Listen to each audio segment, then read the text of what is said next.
Добар ден, почитувани гледачи. 17 часот и 37 минути недела, 5 април. Точно време за нашава здравствена абецеда. По трет пат во соработка со Аџибаден Систина, ние организираме наш разговор на тема здравство се разбира, за перспективите во здравството, но и за стручноста на оние кои тоа го знаат.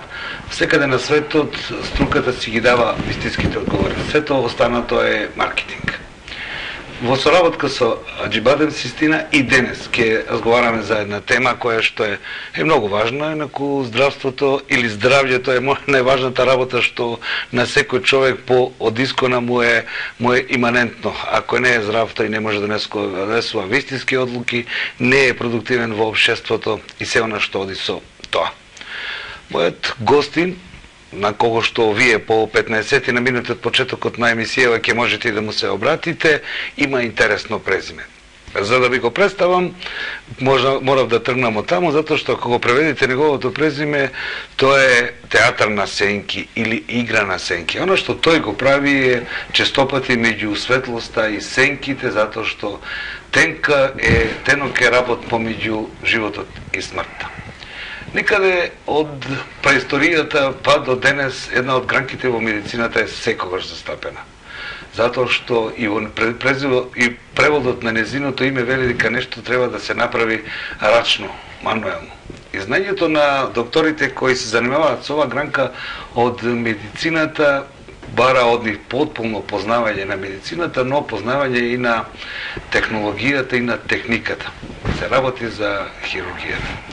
Пред да му поставам прашање на мојот гостин и вам да ви го представам, прочитав една мисла од Авицена. Може би најстариот познат хирург, тој е еден арапин кој од 9 век се смета за мост преносник од класичното знаење за медицината од класичните времења па до средниот век и до денес, рекол вака: на секој лекар, а посебно на оние хирурзите, им е најважно да ја погодат вистинската точка. Останатото е техника. Дали е така? Е.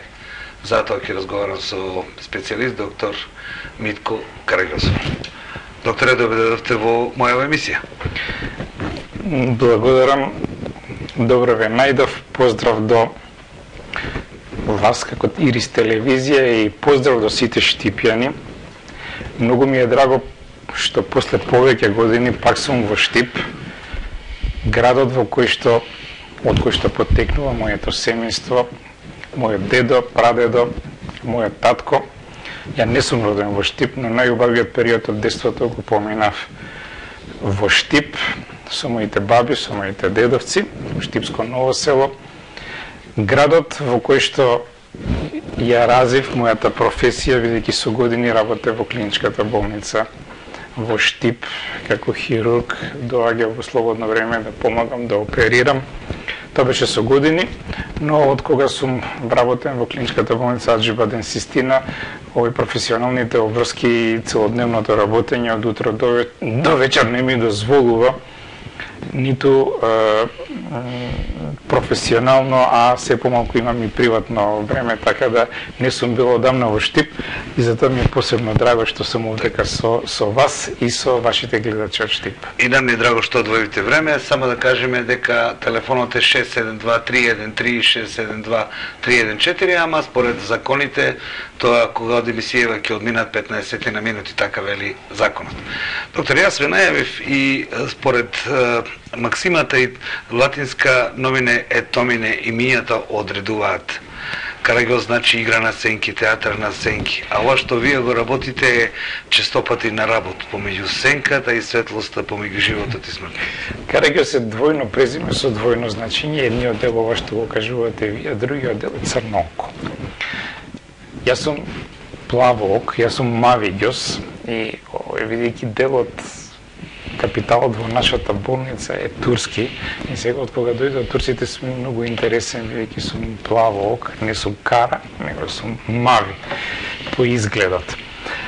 Во однос на професијата, работам во сегментот на торакалната васкуларната хирургија и по некоја инерција од моите учители на клиниката за торакална и васкуларна хирургија при Универзитетскиот клинички центар во Скопје, го работам сегментот и на дојката и на и на тироидната жлезда.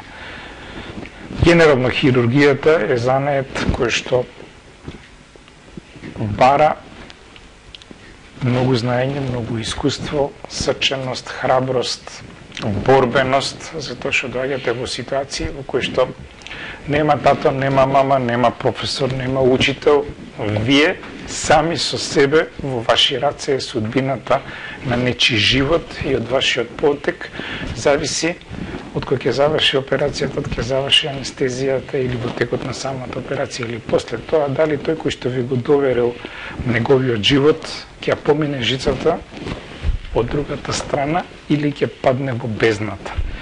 И заради тоа, тоа е една професија која што бара малку повеќе, мислам, од сите други професии, мада секоја професија си има своји специфики и одговорности, а ова спаѓа во групата на ретко одговорните и професии во кои што морате да имате нешто кое што ве одвојува од другите.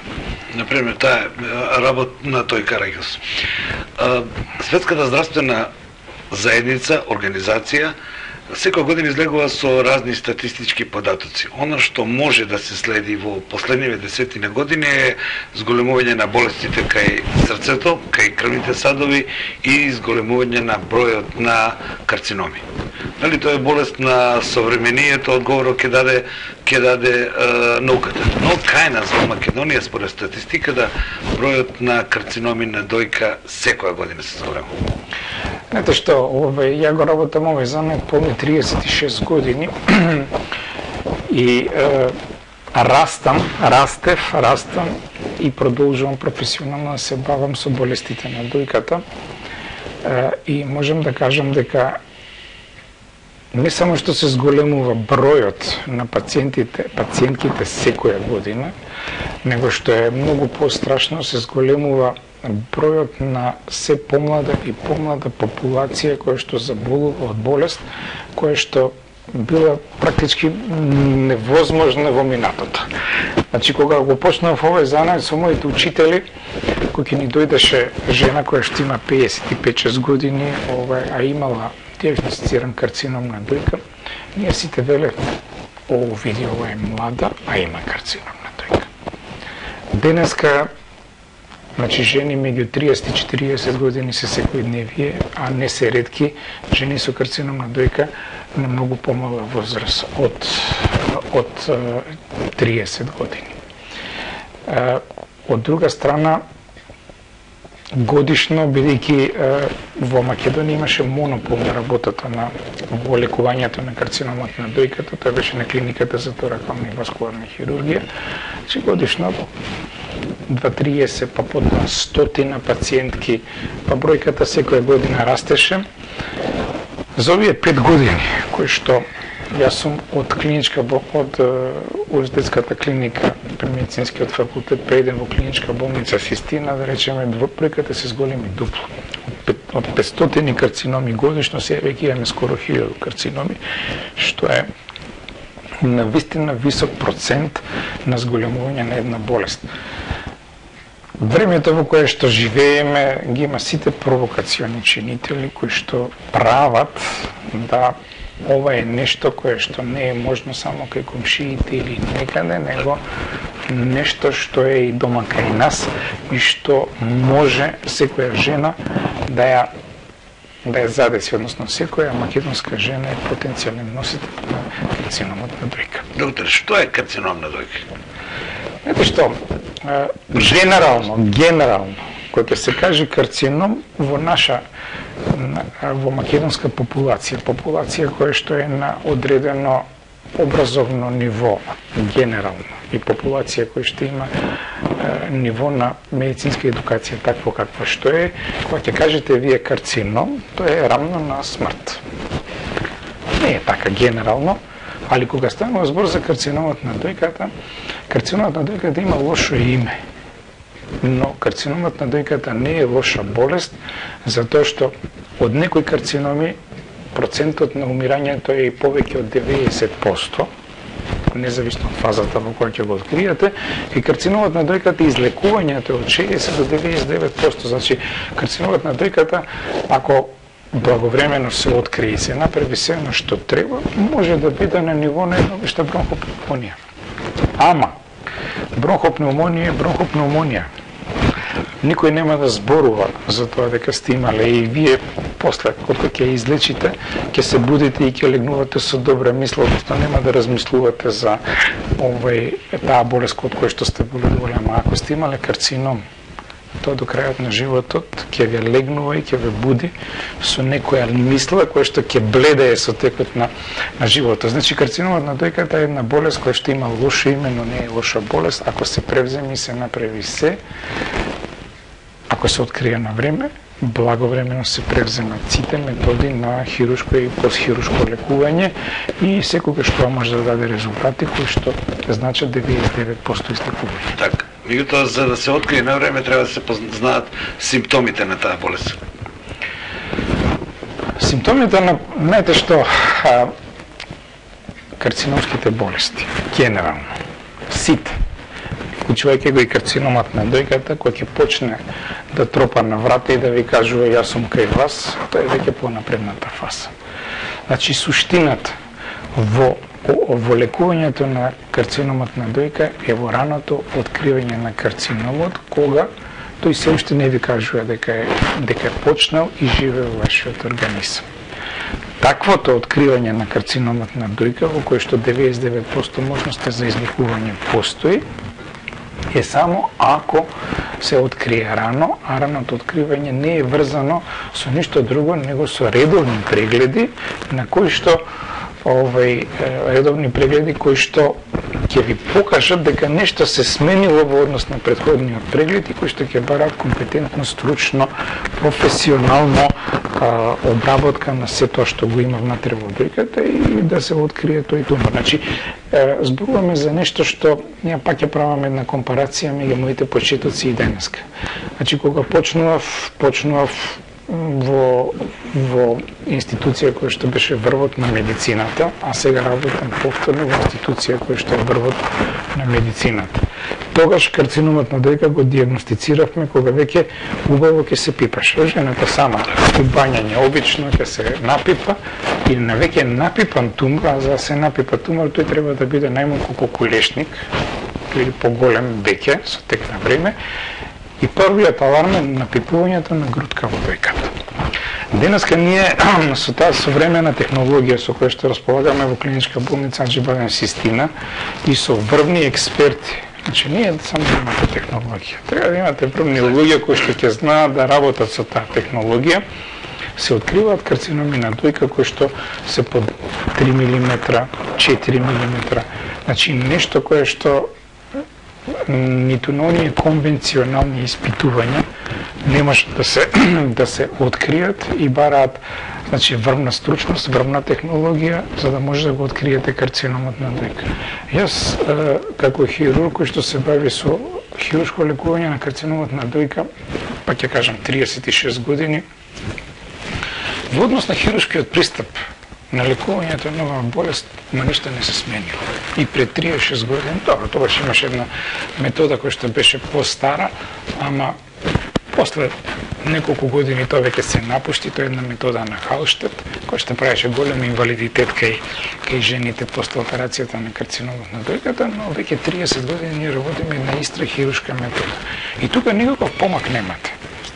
Но во технологијата на диагностицирање на болеста на карциномот и после тоа типизирањето и откривањето на детали кои што се врзани со секој карцином, со секој код на болеста и понатаму врз основа на тие резултати посоперативно.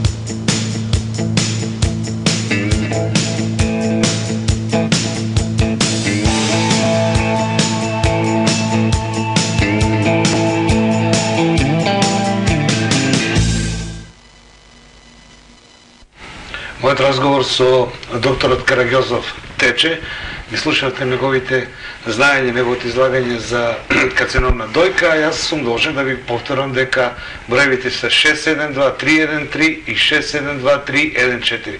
По 5-6 минути јавувајте се со прашање до доктор. Доктора, ние да продолжиме таму каде што застанавме. Рековте дека ништо крупно не се сменило, меѓутоа технологијата се сменила. Значи, во однос на мануелниот дел, хируршкиот дел, нема некаква голема еволуција. Техниките се тие, така и ќе биде и понатам.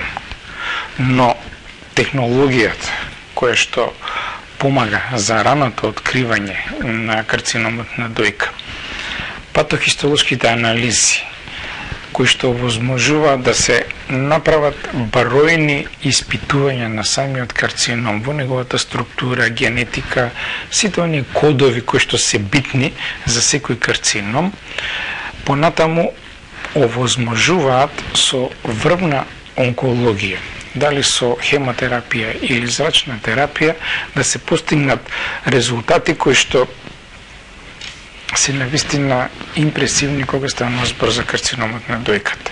Значи, прават да жената која што има карцином на дојка да има еден лош сон од тоа што заболедувала, односно заболела од болест која што има лошо име, но не боледува од болест која што ќе го одземе животот, него боледува од болест која што кога ќе се разбуди од тој лош сон после завршување на лекувањето, едноставно се враќа во нормално и работење и живеење. Сигурно е тешко да носите бреме, лесно е кај комшиите кога тропа мечката, тешко е кога на вашата врата тропа мечката, ама полека времето и општата добра состојба, која што возможува нормално и семејно и професионално живеење, ги враќа жените во ментална и физичка кондиција да продолжат да живеат така како што сакаат да живеат. И ова е навистина еден лош сон.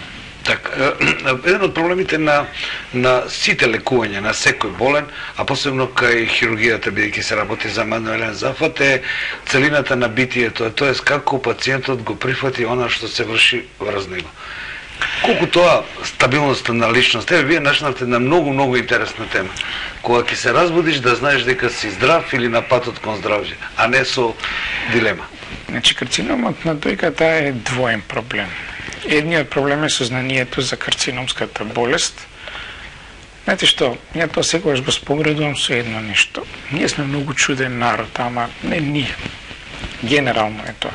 Кога направите сообраќајна несреќа, прво ви е битно да сме живи и здрави сме. И тоа е првите 24 сата. Чим шокот поминува, што се случило со колата? Дај да измакнеме нешто од осигурителна компанија, дај да оправиме без пари колата, после тоа вие што може парички како оштета да добиеме. Значи, прво е шокот. И првиот шок, имате пред себе еден лик, испран лик, кој што уплашена жена, која што дознала дека има тумор во дојката, и еден исплашен сопруг, кој што чека што ќе се случи. Бидејќи македонскиот маж е врзан со македонската жена, неспособен за живење, самостоен. Така барем ја мислам. Така не учат жените. И вие го правите првичниот муабет, ви треба ден, два, три за да ги добиете резултатите, ги добивате резултатите и сега почнувате да разговарате со отворени карти и велите, господи, вие имате карцином на дојка. Тоа е првото нешто. И вие гледате дека пред себе имате еден лик кој што ве слуша или не ве слуша, шокиран, исплашен, како зајаче. Втората реченица ми е секогаш, но господи, вие боледувате од болест која што имала лошо име и која е апсолутно излечива, но треба да го поминете патот на лекувањето. Сега, тука има два момента. Зашто го кажав оно со сообраќајката? Затоа што првиот момент кој ќе кажете, господи, во начинот на вашето лекување треба да се примени ваква хирургија, таква хирургија, после тоа треба ова да се направи. Она вика докторе сече ако треба и глава само. Значи и глава сече. Значи они не се размислува што во тој момент, затоа што шокот е нешто што е страшно. Значи дај да се преживее. Како поминува времето дај, ама веќе приказката е тргната. И кога вие велите треба да се исече целата дојка, дел од дојката се направи ваков тип и онаков тип операција, обично жените викат направите се. После тоа ќе помине шокот, сега е оној вториот момент. Значи, првиот момент е карциномската болест, вториот момент е естетскиот момент. Значи, карциномот на дојката во сериозен процент на жени бара отстранување на целата дојка. Тоа е веќе сериозен дефект кој што прави со тек на време, да, ја преживеав, но сега е тој моралниот, односно естетскиот момент како да се живее понатаму. И тоа е нешто кое што е многу битно во целата приказка кога станува збор за карцином, кога станува за карцином на дојка, затоа што вие да се излечите, дефектот останува. Денеска приказката е сосема поинака и во тој план. Значи, се работат комбинации на операции кои што пак се зависи од тоа кога ќе се открие карциномот на дојката. Ако се открие на време и ако локализацијата на карциномот е таква да овозможува да се отстрани дел од дојката, а да се сочува брадавката, во таа ситуација хирургот нема најбитно е безбедноста на главата. Ако може да се сочува брадавката, со тоа и да се зачува безбедноста на главата на пациентката, значи не мора да се вади целата дојка, се вади дел од дојката, но секој се вадат сите жлезди под мишка. Ако не може да се сочува брадавката заради безбедноста на главата на пациентката, во таа ситуација мора да се извади целата дојка со сите жлезди под мишка. Кога се прави таа квадрант ресекција, денеска во светот тенденција е на тие минимално инвазивни операции, значи операции кои што бараат делумно отстранување на дојката, но за да имате минимално инвазивна операција морате да имате многу на време откриен карцином. За жал, во Македонија се уште бројот на навремено откриени карциноми е многу мал.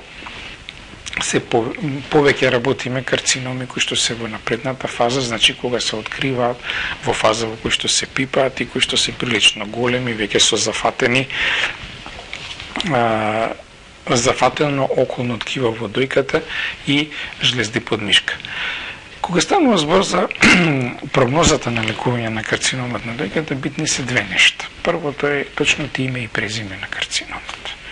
Ги има со различни имења и презимења повеќе, но во најлошата варијанта по име и по презиме карциномот на дојка е 60% излечи, во најдобрата варијанта е 99% излечи. Второто нешто кое што е многу битно, стадиумот на развојот на болеста во моментот на почнување на лекување. Стадиумот на развојот, што значи тоа?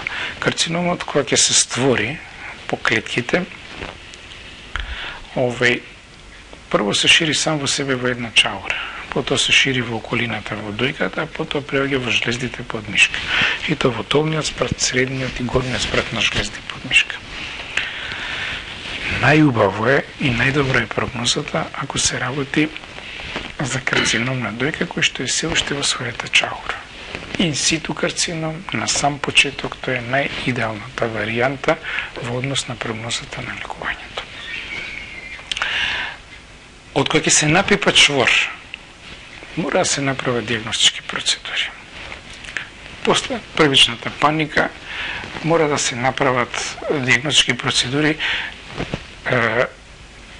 Секогаш го кажувам тоа, и сакам и ова ваша емисија тоа да го потенцирам, бидејќи многу е битно прегледот, мануелниот, и од испитувањата кои што треба да се направат од искусни, компетентни луѓе. Затоа што превидите се многу чести.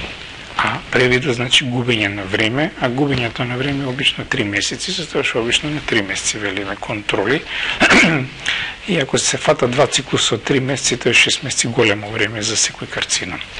Значи, првиот преглед е мануелниот преглед. Врз основа на мануелниот преглед се прави ехо преглед, искусен ехоиста, може врз основа на ехо знаците за промените во клетките, односно промените на ткивото во дојката да се посомнева за постоење евентуално на малигна болест, која што треба да се продлабочи со мамографија, со рентгенско исследување на дојките, кој што понатаму се надградува со пункт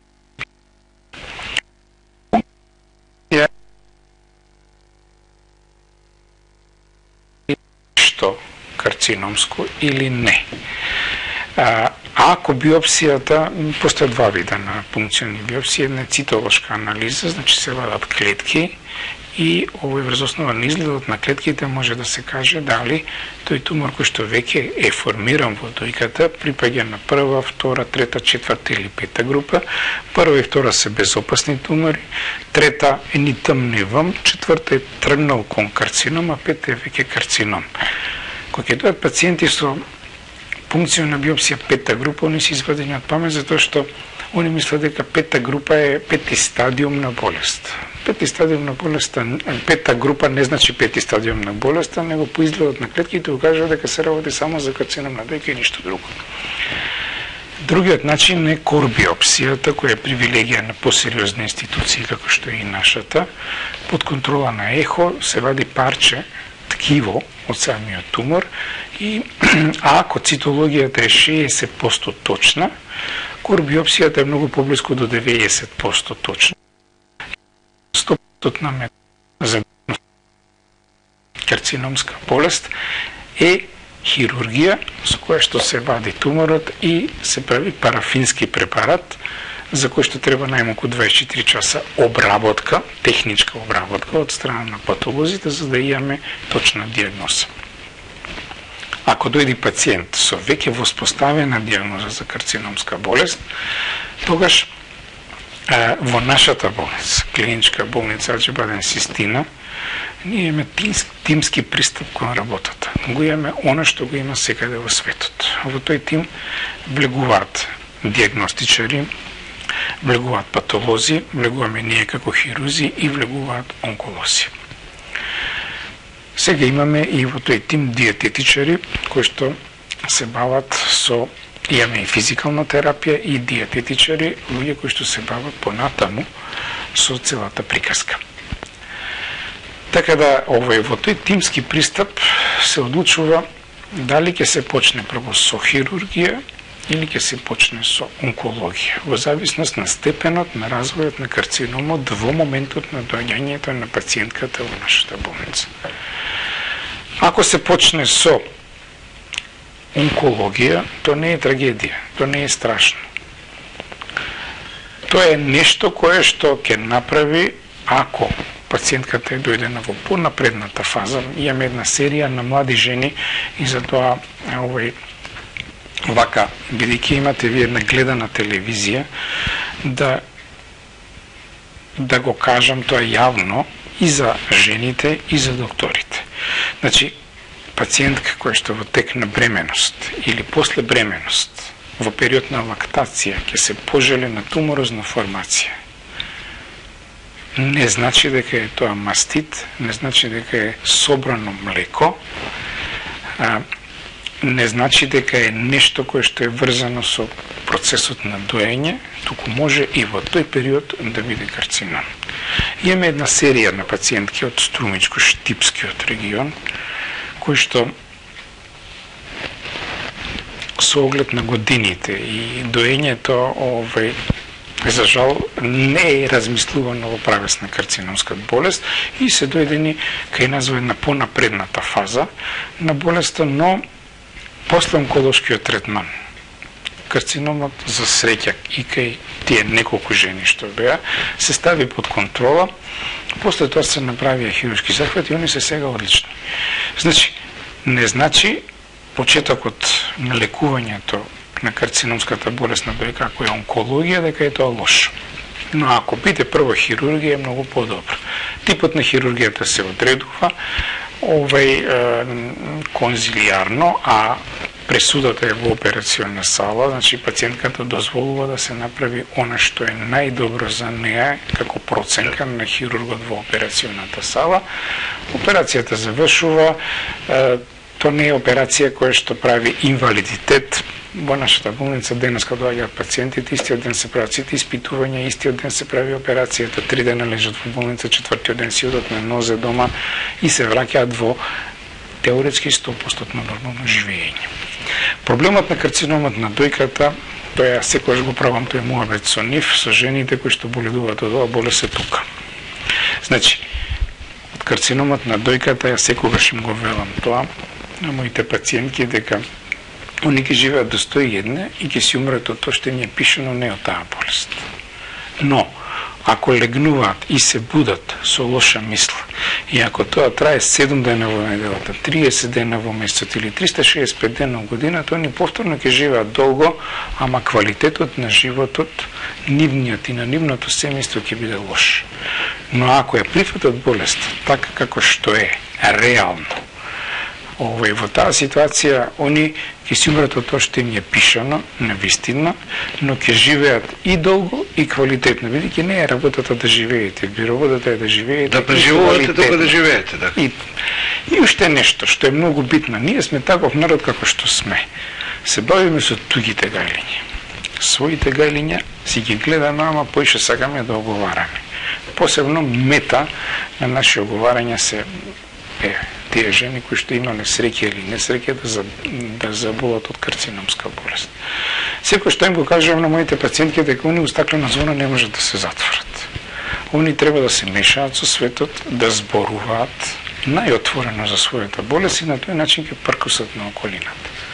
Но неретко ќе им се случи блиски пријатели, злонамерно или добронамерно да им кажат, знаеш што, денеска ја погребавме комшиката, имаш иста болест како твојата. Тоа е страшно поразително за пациент кој што има карциномска болест. И заради тоа многу е битно таквите муабети, односно секој пациент кој што боледува од карциномска болест, да створи одбранбени системи према околината. 40% од вистината за секој карцином е тоа што го пишува во книгите и за кој што имаат право да зборуваат улицата и белиот мантил. Другите 60% се дел од кодот на секоја пациентка и се врзани со име и со презиме. И кога треба да зборува за такво нешто, многу е битно да доби информацијата од тие луѓе кои што учествуваат во процесот на лекување на конкретната пациентка. Докторе, јас со внимателно све слушам. Начинот на кој што вие ово го презентирате е во согласно со разбирливоста на вашите пациенти. Со моментално и модерниот код на хирурзите и на лекарите се нарекува психолошки приступ кон постапките во лечење, каде што пациентите стануваат блиски со својот лекар, со својот доктор, за да целата постапка за лечење е многу поучинковита. Но мене, јас сум лаик, во секој случај, вие сте професор, да ве прашам нешто. Ние секогаш се прашуваме, зошто токму јас да заболам или зошто тој токму? Колку е процентот на тоа, рековте сами дека оваа болест е скоро и непозната пред 50 на 60 на години. Ли статистиката била слаба? Се наследува ли тоа од животот ли е, од начинот на поимање на светот ли? Знаете што, генетиката е нешто кое што не можеме да го избегнеме. Ама завртете се назад, дали сте имале баба, дали сте имале прабаба или во малото некоја баба која што умрела од карцином на дојка. Ретко кој од нас ќе каже таква некоја. И да умрела од тоа, не знаеле дека од тоа умре. Денеска, со сите сознанија, значи секоја оперирана пациентка покрај другите испитувања, патохистологија, имунофистохемија, хормонални рецептори, се работи и генетски испитувања. Сознанието, ако го имате веќе карциномот, и ако е врзано со генетиката, е нешто кое што треба да ги предупреди и да побара од вашите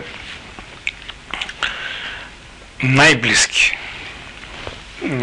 роднини значи сестри на пациентката, генетски врзани со, да речеме, братучетки или керки, внуки на пациентката, треба посебно внимание да обрнуваат за своите дојки. Редовни контроли од врвни професионалци кои што работат со врвна технологија. Ништо повеќе. И најнормален мирен живот да живеат. Никој не е имун на карциномот на дојката, но ако имате генетика која што е врзана со вашите предци кои што боледуваат од карцином, вие морате да имате малку посериозен однос. Многу е битно мирот на душата. Јас се сеќавам, нашите баби живеа пред порта, плетеа. Максималната нервоза им беше да го стасат ручекот или јадењето на време. Да направат зимницата, тоа било. Денешниот стрес, трчај на работа, гледај деца, прави се оно што има пари, нема пари, лудница во која што живееме е нешто кое што вие не можете да му го избришете на никој или да му кажете абу, ти од денеска не се нервираш и го немаш ризичниот фактор во однос на карциномската болест. Никотинот, загаденост. Ја не знам како го... Докторе, ке ми простите што ве прекинав, ама секогаш кај нас во телевизијата гледачите имаат по некој пренос. Повелете во програма сте прашање за докторот Карагазов. Добар ден, докторе. Добар ден. Сакам да прашам некои прашања. И ако сте вие од друга болница, нели? Нешто државно. Сакам да кажам, редовно се оде на контроли, али мој термин, натаму-наваму, од Самарджиска до дежурен, од дежурен до горе до заразно, од заразно мој термин до сликање натаму-наваму, мојот син додека сте сад за Скопје да отиде, у Скопје му вика, ти дојдеш на 31 декември да те снимат на мој термин, бидејќи имаше се сумише на карцином, а тај карцином му беше на окото изводено од окото, дали од тоа, дали некоја друга болест му се појави, отече му и јатрата, пожолце целио, и он го праќа докторо Андреевски Владимир, значи да го снимат на 31, ако се враќа со пријателство таму, паќа на 23 декември, го се враќа со резултатите на извинете, многу сум вознемирена. Господјо, вака сега да ви кажам нешто. Значи, ви имате... Молам ви се, слушайте ме само. Не, ама само вака ја би ве замолил, господја. Слушайте ме, молам ви се. Значи, кога се враќа со резултатот кај докторот му вика, што работеш? Му вика, јас имам факултет и сум музичар. Вие сте, вика, музичарите сите пиеници, вика. Мајките, вика, пченица, нека направи, вика, и оди горе, вика, на оделение. Не сака да го прима. Значи, вака, господи, јас сум спремен... Дена живееше и почина на нова година. Молам ви се, поднесува ли се? Поднесува ли се, одговорите? Значи, знам дека ви е тешко, имате своја приказка која што е таква каква што е. Жал ми е што ви е приказката лоша, неубава, се работи за ваш најблизок, но јас сум спремен да ви помогнам се што можам, на начин на кој што можам да ви помогнам. Тука сме во емисијата да популаризираме нешто и да зборуваме за една болест која што е таква каква што е и која што е многу битно да се открие на време, ама не да се открие и да се направи се тоа што треба да се направи. Ние во нашата болница работиме по поинакви принципи. Знам дека ќе кажете вие сте приватна болница, ние немаме пари за таму, не е така. Значи тоа што може, прво цените се многу приступачни, а второ не се плаќа се во нашата болница, да речеме прегледите кај мене воопшто не се наплатуваат. И ако имате гајле кое што можам ја да ви помогнам, ако ништо друго, дојдете во секое време, секој ден можете да дојдете кај мене, не треба да се најавувате ништо посебно. Дојдете, ќе си направиме муабет, ќе ви слушам и се што можам ќе ви помогнам и на вас и на сите гледачи на оваа емисија, затоа што ние сме во функција на здравјето на сите луѓе во ова наша земја и ми е многу жал што го слушам ова што ви се случило на вас, но не може да се вратиме назад, може само да зборуваме за она што може напред да се случува. Така, мене ми е исто така жал, ако слушателката има своји проблеми, барем дел ако помогнавме да каже нешто, нека и малку симне од товарот од совеста, но и лекарите не се семахни, нели? Само она што е во доменот на постапката и на знаењето.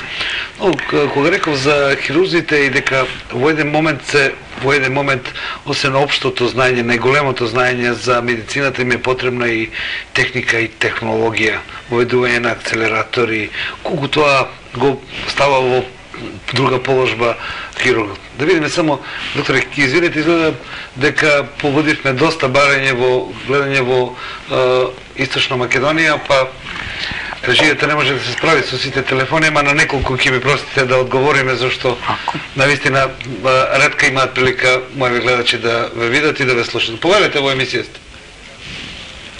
Ало. Повелете во емисијата, прашање до докторот Караган. Ало, добар ден. Добар ден. Добар ден. Поздрав до доктор Митко Караѓозов. Благодарам. Докторе, јас сум многу благодарна што сум спасена од вас. Многу ми е драго што е така, Господјо, да сте ми живи и здрави до 101 година и да се сеќавате за убаво, секогаш. Се најубаво. Еве се И фала многу пријатно. Пријатно, Господи. Ова е задоволство кога се слушне вака кој нешто се завршило во позитивен резултат. Знаете што ја минатата година направив 1000 операции, 984 операции направив. Со години го работам овој занет, илјадници луѓе поминале на мојата операциона маса и имате многу задоволни, имате секогаш и незадоволни.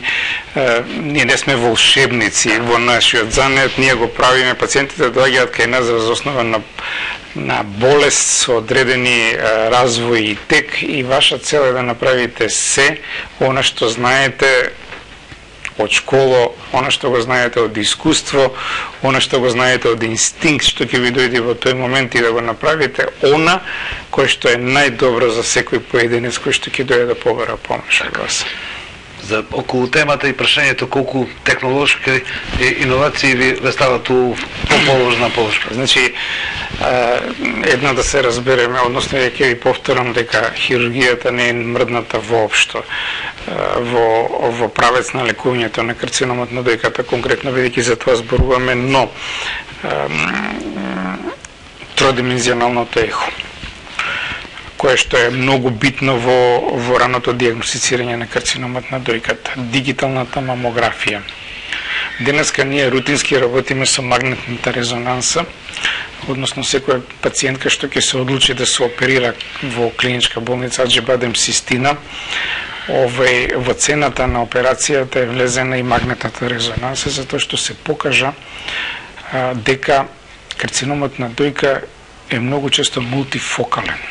Тоа значи дека ви имате некое чворче кое што е диагностицирано и се гледа на ехо, се гледа на мамографија, ама искуството покажува дека не може да се прикажат оние останати кои што веќе живеат во истата дојка и во другата дојка. И сега, имате карцином кој што е на периферија, далеко од брадавката, и вие ќе се одлучите за квадрант ресекција или минимална инвазивна хирургија. После 6 месеци, после година дена, излегува на друго место во истата или во другата дојка карцином. И одна почнува докторот лошо оперирал, лошо било вака, лошо било онака, почнуваат коментари кои што воопшто не се битни, битен е животот на пациентката. Сега, со магнетот, имаме една нова димензија. Значи, магнетот предоперативно работи на принцип на давање на контраст, кој што тој е магнет со програм специјално за дојка. Значи, не е обичен магнетна резонанса, кој што имаме насекаде, него магнетна резонанса кој што е со специјални можности да обработува дојка. Се дава контраст и тој контраст се врзува за карциномски клетки само во дојката. И вие можете да видите дали оно што веќе сте го диагностицирале како карцином е солитарно или во истата дојка има на други места, а може да го има и во другата дојка. И ние сме сега, токму со тоа, со таа нова технологија, 6 чекора пред болест.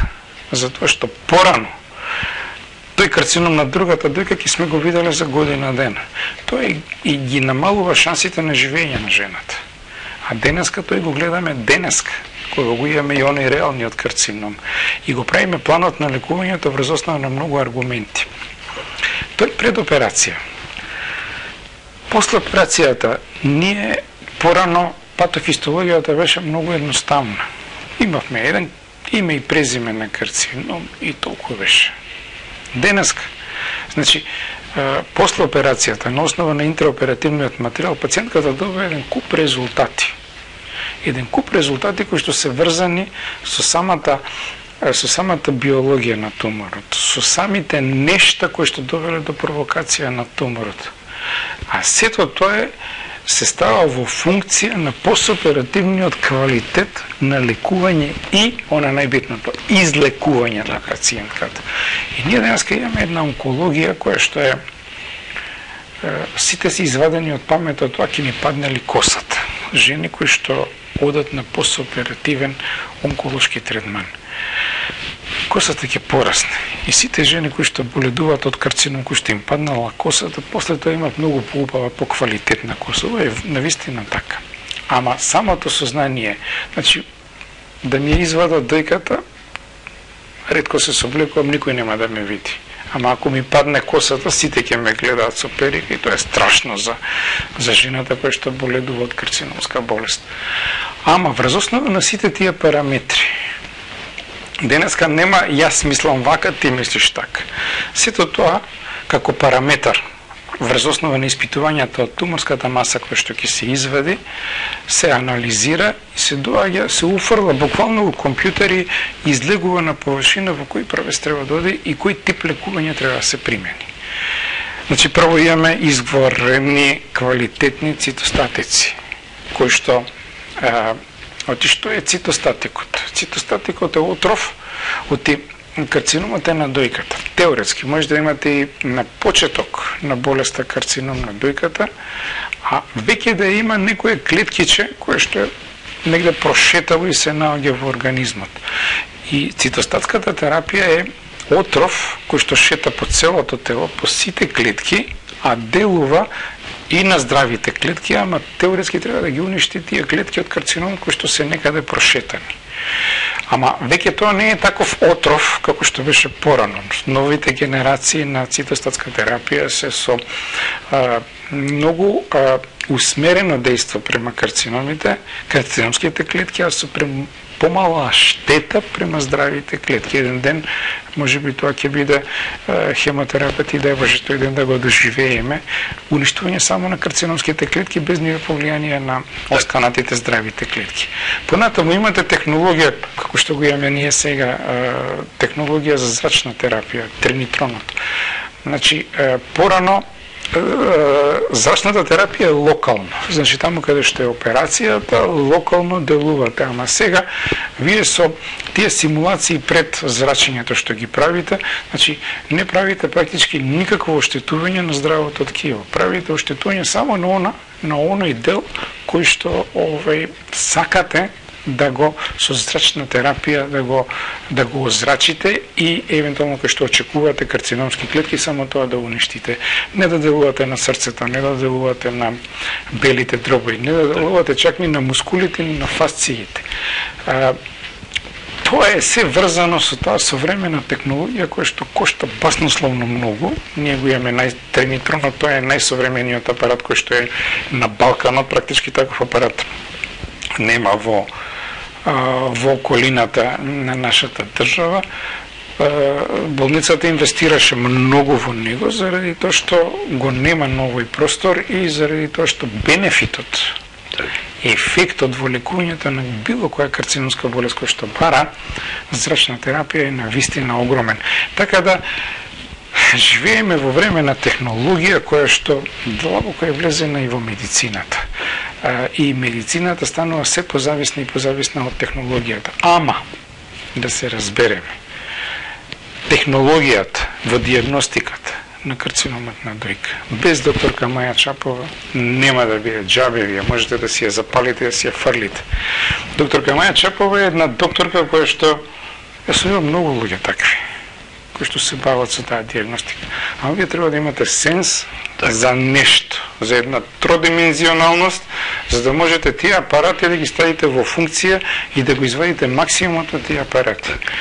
Тука е хирургијата и тука е онкологијата. Значи, вие сепак имате за таа онкологија работат физичари.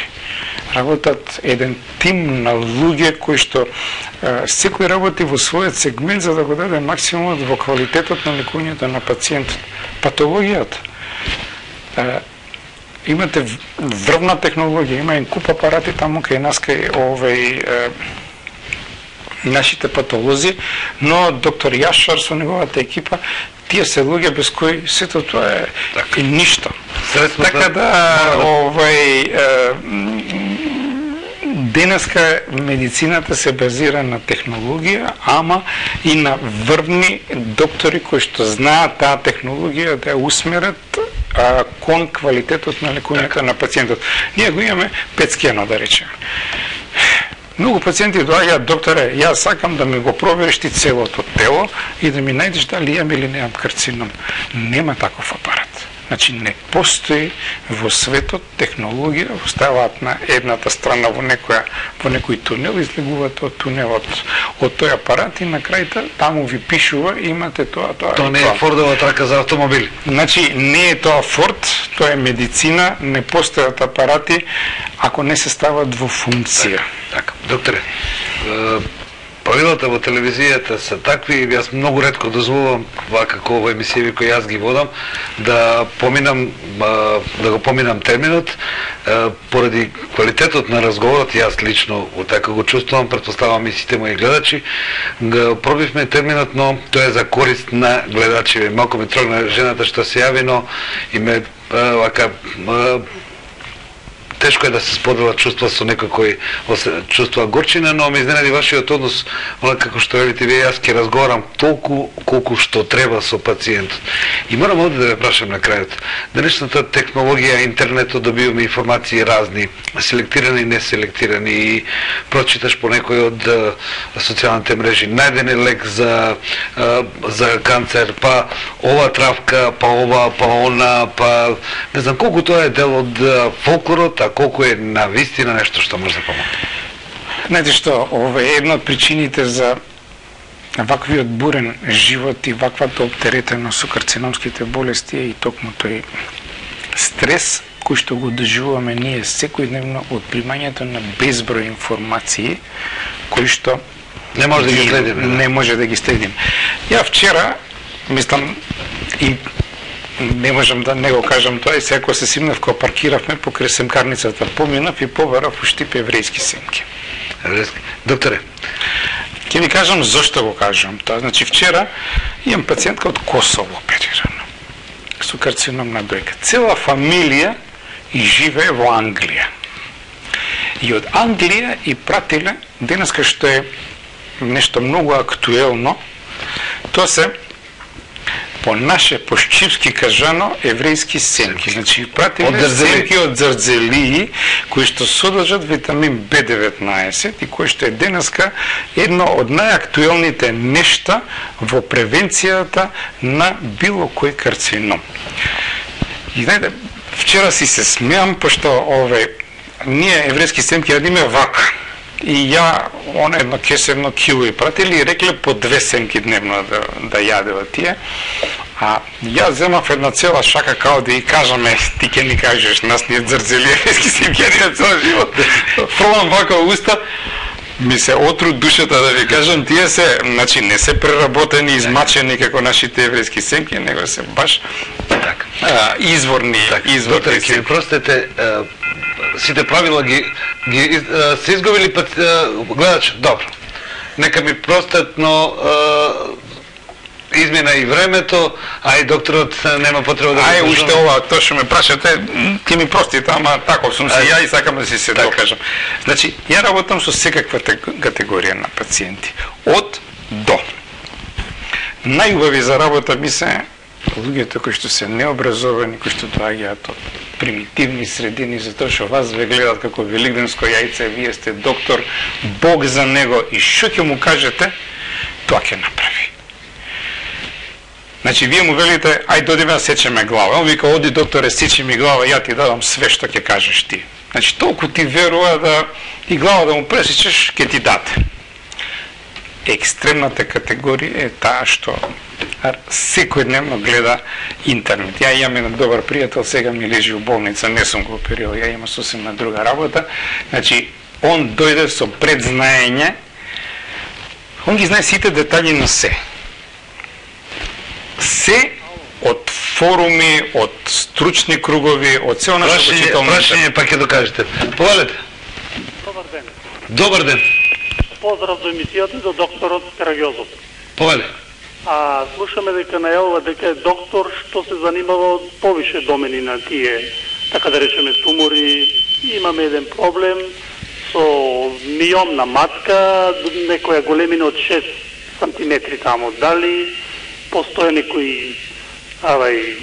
потежок ризик или како што оперативно да ни пообјасните? Значи, драго ми е што се јавувате, прво што ја следите емисијата и што се јавувате, но медицина по телефон, по телевизор нема. Реалната медицина е во ординација, повелете со господјата 070-205-237 е мојот мобилен телефон, јавете ми се, ќе се договориме, ја не се срамам да го дадам телефонот, годишно околу 10.000 визит картички трошам, слободно јавете се, дојдете, не е директно она што можам ја да ви помогнам, но ќе ве упатам да ве видат максимални професионалци веднаш и веднаш да ви го кажат своето мислење, а одлуките што ќе правите и каде ќе правите понатаму се важни.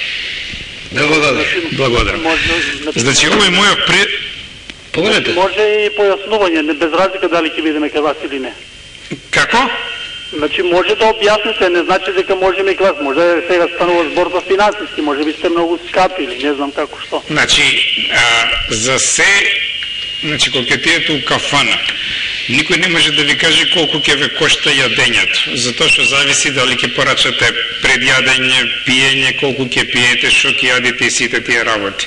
Значи, ја ви нудам да дојдете за прегледот и за оно што ќе треба во почеток како објаснување да го направите, ништо да не платите, да се направат прегледите, да се направи оно што треба да се направи, ќе ви се кажи цена на сите работи, а вие ќе си одлучите прво, ние ќе ви кажеме што е најдобро за вашата блиска во однос на здравствениот проблем на миомот да се направи.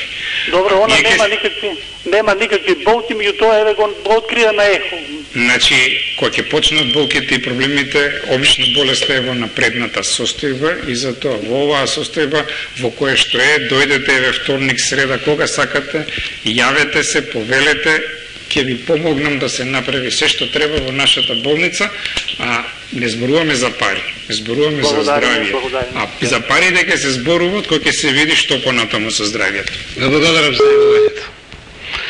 Докторе, да превршиме со она што сакате да кажете на крај. Па ништо, тој е еден познат скопски адвокат кој што дојде со такво предзнаење не на право, на медицина од областа во која што треба он се оперираше.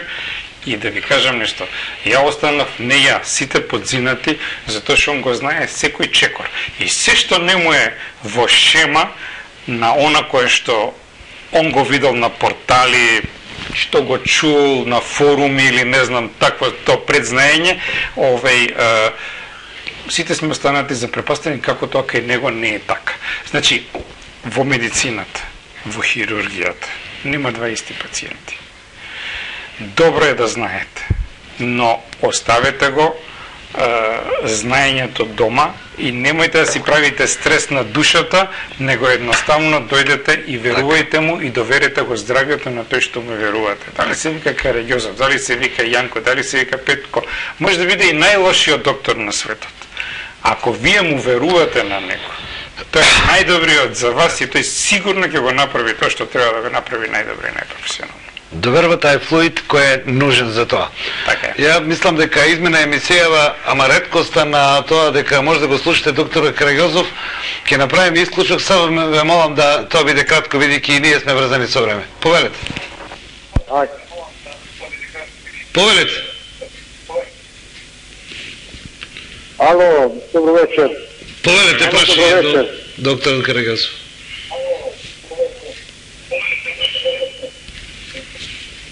Доктор Караѓозов е тоа. Да, повелете. Овака са, интересираме дека му е болен тој телефонски број да ми го даде. Како телефонскиот број? Телефонски број да ми го даде и дека му е болница. 070 205 237. 070 205 237. Јавете се, ќе се договориме за се. Добро, Режија, ќе му се благодариме на нашиот гледач. Благодарам. Молам. Докторе, си направивме убав разговор, гледам и по интересирањето на моите гледачи и луѓето кои почитуваат вашата работа, имавме исклучителен сообраќај. Ние како телевизија вам ви благодарим за одвоеното време и се образуваме кон нашите гледачи да контактираме со вас и на еден убав човечки начин да бидеме мост меѓу оние кои барат вашата помош и вие кои таа помош е нужно да им дадете. Јас сум професионалец, цел живот, 36 години го работам ова, од сабајле до вечер, спремен сум да го продолжам и понатаму с истото темпо, ви благодарам. Знаете што, ја бев со години дел од еден прекрасен караван кој што го водеше господја Виолета Томовска. Тоа беше една група на ентузијасти која што беше формирана од доктори, од народски луѓе, од жени кои што биле болни од карциномската болест на дојка и кои што шетавме по Македонија и која што со години одевме по местни заедници, по планински зафрлени села, по што да ви кажам, со голема, без никаква финансиска поддршка, значи на основа на еден голем ентузијазам. Ефектот од навременото откривање на карциномот на дојката беше страобален. Страобален затоа што сегде има некој кој што вие кога ќе му раскажете некоја приказка ќе каже, ќе се испипа и ќе каже ја го имам истото гајле. И тоа ќе го испровоцира да дојде на доктор. Вие како медиуми, како телевизија сте исклучително моќни. Вие пред да почнеме со емисијата рековте дека покривате една популација од 230.000 жители на овој дел од Македонија. Значи вие со 40 минути сте направиле едно страшно нешто да се направи некаква провокација кај еден број на жени, посебно ги молам. Значи, само прегледувањето на сите жени, посебно младите, значи, не значи, ако сте млада, не сте оптеретени со можност да добиете карцином на дојка. Пипајте се, еднаш месечно, само прегледување, на начин кој што вас ви одговара, битно е да си спипаат целите дојки,